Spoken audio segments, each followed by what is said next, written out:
Assalamu alaikum warahmatullahi wabarakatuh. Kabajamtootaaf jaallatamtoota hordoftoota yuutuubii kiyyaa galatoomaa baga nagaan dhuftan isiniin jedha Dr. Abduseen keessan hundi keessanuu noora egaa kabajamtootaaf jaallatamtoota ilmaan Oromoo guyyaa guyyaan odeeffannoo ajaa'ibaa isin biraa gahuun kan beekamu Dr. Abdus YouTube har'as odeeffannoo ajaa'ibaa isiniif qabatee dhufee jira jechuudha.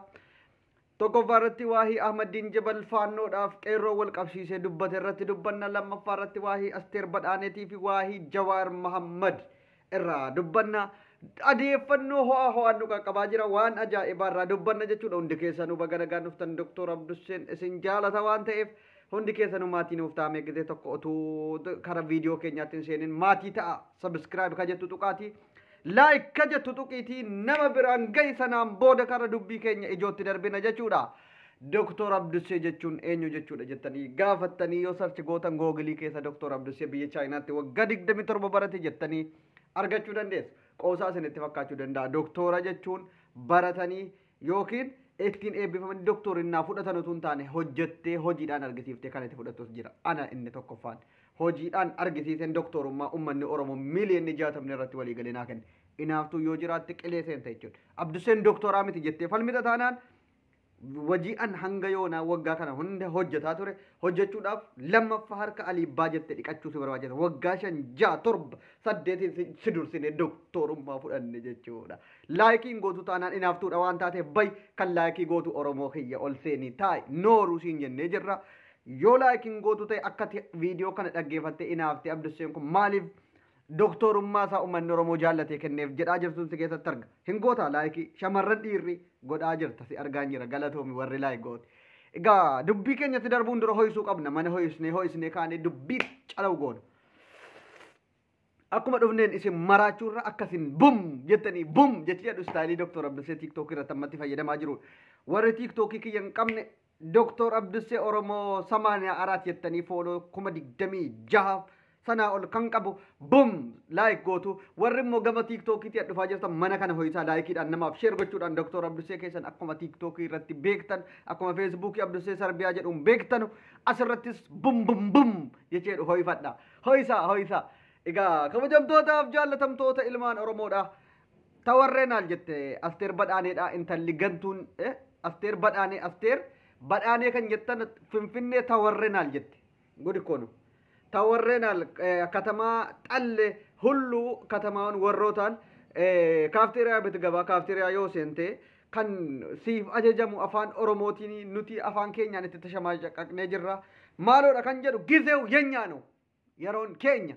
Abbaan barbaade aangoorraa jiraatu yeroon kan Oromooti abbaan barbaade nu gabroomsuuf yaalu Finfinnee ofii keenyaan mootummaan nuu kennee utuu hin taane nama aangoorra jiruun utuu hin taane yerootu keenya dhaloota qubee dammaqee Finfinnees ta'e bitu biyyattiidhuma harka ofii galfate waan ta'eef ganaatti warra raallachuu ganaa of jibbitanii Gondaritti fooxaa keessan fudhattanii deebitu nuyi magaalaa keessa afaan keenyaan waa hundaan aadaa keenyaan babbareedee akkanatti deemu akkamitti nuyi ukkulee Finfinnee keessatti akka durii qumxaadhaan maaliin magaalaa balleessitu kosiidhaan. Yoomuu taanaan Oromoon dammaqee jira abbaan barbaade nu gabroomsuudhaaf eenyu walii galee yoo dhufe jarri nu ragaa ba'aa jiru jechuudha. Gizeew ya Oromoon gizeen keenya yerootu keenya. Ani yeroo hundan irra deddeebi'ee isinitti hima. Jaratti maraattee jirti wanti jarri maraatteef Oromoo dammaqe. Akkamitti dammaqe Oromoon jechuudha kanatu jira galuu dide gaafii jabaa itti ta'e mataa jira dhadhoosaa jira. Amma argitanii erga Oromoon dammaqe Finfinnees ta'e magaalaa hunda dhuunfatee ofiin of bulchuu irratti bum jedhee Oromiyaa hunda keessa afaan keenyaan baratta nu kabachee aadaa keenya waa hunda guutteetu iyyuu magaalaas ta'e eessa Oromiyaa keessa jiraatta kana booda paaspoortii baafattee Oromiyaa dhufta jechee irratti walii galee dhaloonni qubee ibiddi kun jarri eessatti galte warri duraan Itoophiyaa qacambalii Itoophiyaa uffachuudhaan intini jala dhokatanii Itoophiyaa jedhaa turan eessatti deebi'an Gondaritti deebi'anii lummuutti qabatanii faannoo jedhanii of waamuu jalqaban kana qeerroon kana dhaloonni qubee gizee tokko bum ofiin jedhiiti of galateeffadhu baga dammayte gaafati dammayte diinni eddee dhaqu hudduun daanqolixuudhaaf ka'a. Har'a wanti jarri gurmaa'anii faannoo jedhanii ka'an qeerrootu dammaqe jawaartu dhaloota dammaqsee qeerroon ibidda ta'e wobootutti dabalamee tokkoffaadhaan Oromiyaa kana harka ofii galchan. Afaan ofii kana bare dur afaan ofiitiin dubbachuu barku waan Oromate jedhee of tuffachuurraan kan ka'e nama akkasitti dubbatu jira. Kan Oromate jechuun waan dubbattafe wayitti fudhatama dur Anga garuu hafaan keetiin boonuun sirba keetiin aadaa keetiin uffanna tuffattu jaratti dhukkubbii sammuu taanaan hin dandeenye Itoophiyaa jala dhokanne akka duriitti Itoophiyaa amaaressinu Itoophiyaa lummuuxxissinu Itoophiyaa goondareessinu kana hin dandeenye Oromoon dammaqee jira waan ta'eef amma wal ijaaruu qabna akka qeerroon dammaqee kanatti ummanni keenya rafee jira fooxee labaashin jettee goondaritti deebi'anii qeefaannoo ofiin jedhanii tiiktookii kanarratti gargaarsa guuraa jiru. Ijoolleen keenya tiiktookii irraa ummanni dammaqe ummanni qaroome kun maal godhe gaafa jarri faannoo jettee gabbaatee tiiktookii kana fayyaasa faannoo kana ispoonsara ta'uufi jalqabdu keenya qeerroo jedhee jala dha'e jechuudha. Jala kana mimmi'eesse jechuudha. Faannoon kun wal dhugde jechuudha.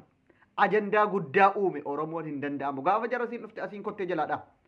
Baay'een keessan isiniif hin galle baay'een maaliif waan jarri kooppii godhan maal no kooppii miti jara bishaanitti naquudha waan jarri qabattee baate bishaanitti naqaara Oromoon malee Oromoon erga fagaatee ofii isaatiin ajandaa uummachuu jalqabee turee jira. Warri maaliif kooppiidha waan adda addaati jettan ofii keessanii godhachuu yoo barbaanne yoo nafxinyaa intini taatan nu callisaa warra waan kana ajandaa godhee irratti godhataa jiru. An guyyaa lamaaf godhadhee tiiktookiin kiyya ofiin narraa kaase piroofaayilii baay'een gadde. Narratti riipoortii goote inni naafti jechuudha. Piroofaayilii kana akkan irra kaadhee waa viidiyoon feene na godhanii ennaan tiiktookii irraa piroofaayilii sana kaase jechuudha. Gaayaa jechuudha sodaa.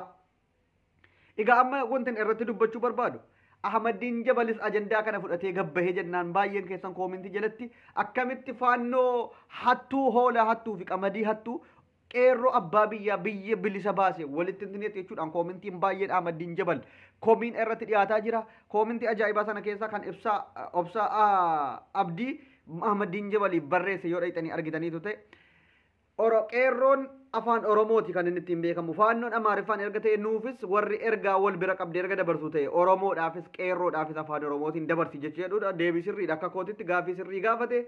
Lama farati Jawaar Muhammad keenya maaliif nu jalaa callise jedhaa jirtu baay'een keessan. Jawaar Muhammad callisuun uyyuu yeroo kana tokkoffaa dhukkubbii sammuu itti ta'e jira jechuudha. Jarri waa isaa miidiyaa adda addaatiin kurrifatu ni callisee bashannanee ilaalaa jira jechuudha. Maal jechuudha gaafa jettan wanti isaasaniif hin galu cal jettanii laayik gootanii bira darbitu. Wajii mataat hojjetamaara dhaloota qaroome nuti hojjetaa jirra bakka Jawaar Muhammad. Waan Jawaar ittiin nu guddifate nuti dhaloonni isaa ibiddaan jala dhukaasaa jira tiiktookii irratti gargaarsa yoo ta'e waan jala dhufte ajandaa bishaan jalaa obaasuudhaan. Ittaansuudhaan Taayyee Danda'aa ammas karaa hojii isaatti deebi'ee dhukkee walirraa kaasuu jalqabanii jiru jechuudha. Taayyee Danda'aadhaa hin danda'amne waan ta'eef shahaadaa qabachiifne karaa wobootti bosonatti galchuudhaaf qophii xumurree jirra. Egaa kabajamtootaaf jaalatamtoota ilmaan Oromoo addunyaa mana irratti argamtan ajandaan keenya har'aa kanuma warri laayik sabskiraayib gochuun maatiin nuuf taatan ulfaadhaa galatoomaa warri maatiin godhin godhi natu si godha yoo didde galatoomaa isiniin jaalladha. I love you Oromoo kiyya boom.